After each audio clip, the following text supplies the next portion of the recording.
గాలివానలో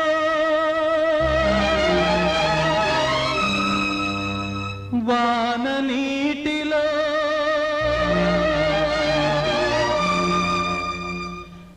గాలివానలో వాన నీటిలో పడవ ప్రయాణం తీరమెక్కడో గమ్యమేమిటో తెలియదు పాపం తెలియదు పాపం